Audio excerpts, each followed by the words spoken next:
We'll see what you're about to do because here we go. You're on. Okay, welcome back to the Daily Dose.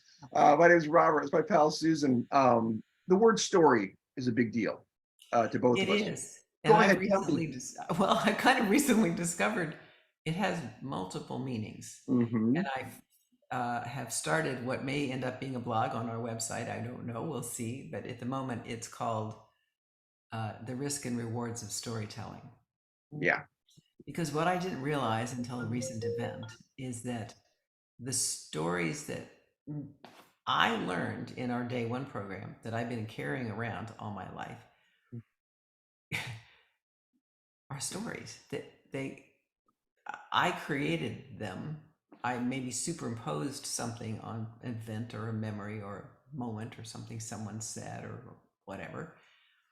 But it's the same word as the word story that we ask people who come to the dose to share with us their story.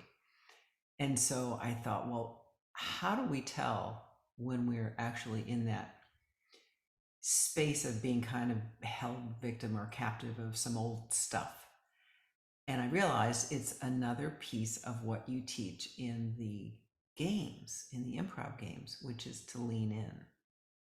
So when you're willing to ask yourself hard questions or allow yourself to cry or to go where it's fearful, lean into the problem, you can parse apart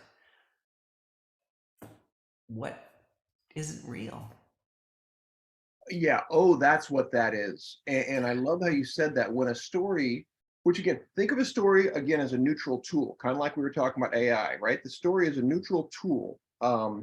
And we assign meaning to it. And that meaning can have a negative or positive effect. I mean, the kind of famous between us story is the story of you, gibberish, and your grandmother. Um, the limitation you placed on yourself was, I'm not allowed to be de sanclik bakchunk because grandma said that was ridiculous and don't do it. Or no, she didn't say it. I assumed. Oh, there you go. Even better. Even better. Yeah, it is. It's one step disconnected. What was it? Was it a look she gave you? Was it this? What gave you the? No, it's my memory of her of expecting us to be proper. Okay, so it She was. she Wow. modeled proper, just the Wow. concept. Yeah. So you like you said, it was even there wasn't even a direct Susan, stop that. That sounds ridiculous. There wasn't that.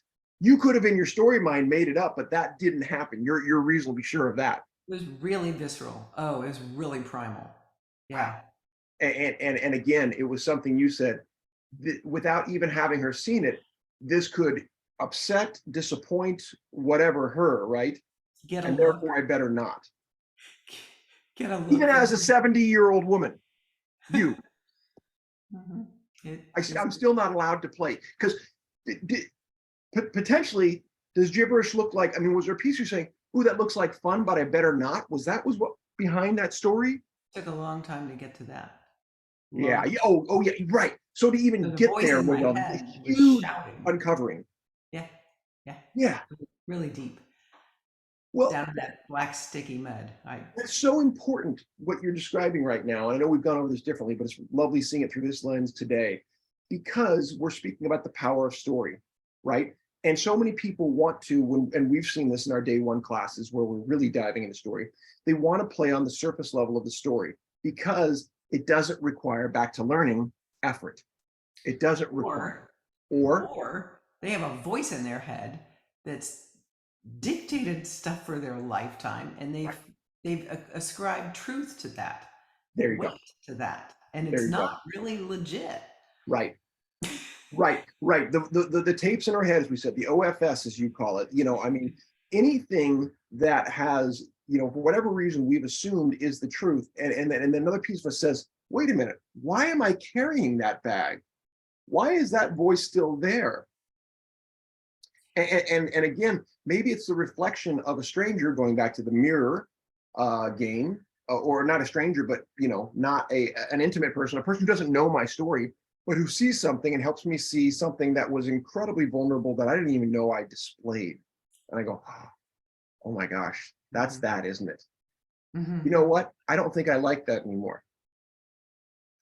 Right? I don't need that. That doesn't rule my life anymore.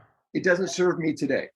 And yes, and it's her stuff. It's not my stuff, or it's his stuff. It's not my. And boy, that getting that boundary clear is really empowering.